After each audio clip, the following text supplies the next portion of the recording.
Hello everyone, কেমন আছো তোমরা সবাই? Welcome and welcome back to my YouTube channel. Durga পুজো, লক্ষ্মী পুজো, কালী পুজো, তারপরেই আসে জগদ্ধাত্রী পুজো। আর জগদ্ধাত্রী পুজো মানেই তো চন্দননগর, আর যেখানে হচ্ছে আলোর উৎসব। যাই হোক, চন্দননগরের লাইটিং তো খুবই বিখ্যাত। আমরা সেদিন চলে গেছিলাম নবমীর দিন ঠাকুর দেখতে। তো ফার্স্টেই আমরা মানকুণ্ডু স্টেশনে নেমে স্টেশন থেকে বেরিয়ে রাস্তা ধার দিয়ে হাঁটছিলাম। দেন ফার্স্টেই পড়লো ওই প্যান্ডেলটা, দারুণ করেছিল। নেক্সট চলে গেলাম লাইটিং দেখতে দেখতে আর একটা প্যান্ডেলে। তো এটাও অসাধারণ করেছিল, পুরোটাই গামছা দিয়ে ডেকোরেশন করা হয়েছিল। আর প্রতিমা তো দেখতে অপূর্ব, মানে চোখ সরানো যায় না, এত সুন্দর। দেখলে মনে হয় জগদ্ধাত্রী মায়ের দিকে তাকিয়েই থাকি। নেক্সট তো চলে গেলাম আবার হাঁটতে হাঁটতে আর একটা প্যান্ডেলের দিকে। তো এখানে থিম ছিল মনের মানুষ, এটাও অসাধারণ করেছিল। মানে যে প্যান্ডেলে যাচ্ছি সেটাই একদম দুর্দান্ত ছিল।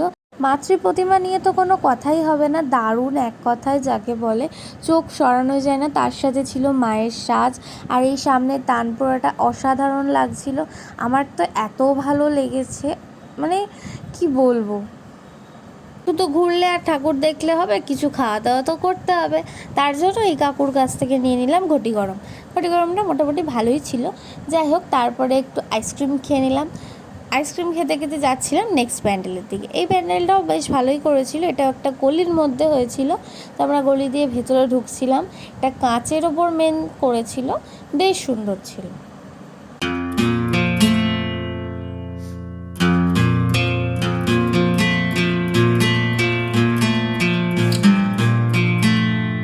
তারপরে নেক্সট আরও একটা প্যান্ডেল দেখতে চলে এলাম। এই প্যান্ডেলটাও দারুণ হয়েছিল, মানে যে কটা প্যান্ডেল দেখেছি এক কথায় সব কটাই অসাধারণ ছিল। কাজল লতা যাই আরও অনেক কিছু দিয়ে এটা করেছিল।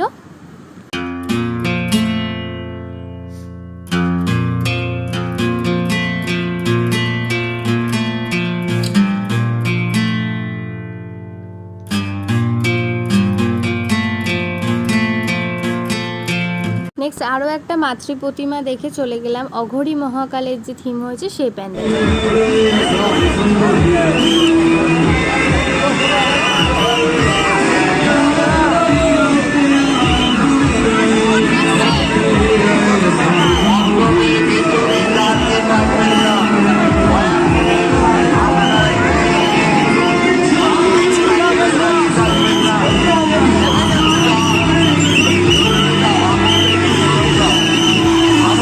এই প্যান্ডেলটার একদিকে চলছিল অঘরী নাচ, আর একদিকে তো চলছিল মানুষের ভিড়।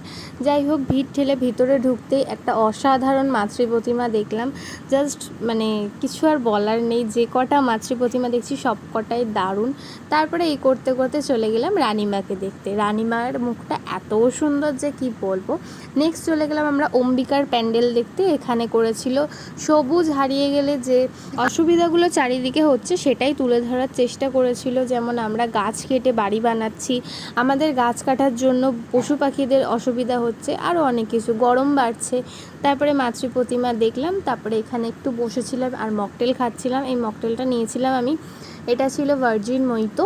তো এটা বেশ ভালো ছিল। নেক্সট আবার প্যান্ডেল হাঁটা শুরু করলাম, ঠাকুর দেখা শুরু করলাম। চলে এলাম এখানে ঠাকুর দেখতে, এই ঠাকুরটাও দারুণ করেছিল।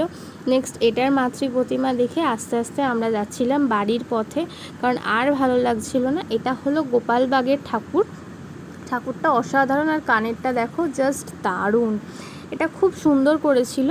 নেক্সট আমরা আরও একটা প্যান্ডেল দেখে চলে গেলাম বাড়ির পথে। এটাই হলো আজকের লাস্ট মূর্তি। তো যাই হোক, তারপরে বাড়ির দিকে গেলাম, দিয়ে আমরা একটা রেস্টুরেন্টে ঢুকেছিলাম খেতে। এই ছিল আজকের ব্লগ। কেমন লাগলো অবশ্যই জানিয়ে, ভালো লাগলে অবশ্যই একটা লাইক করো।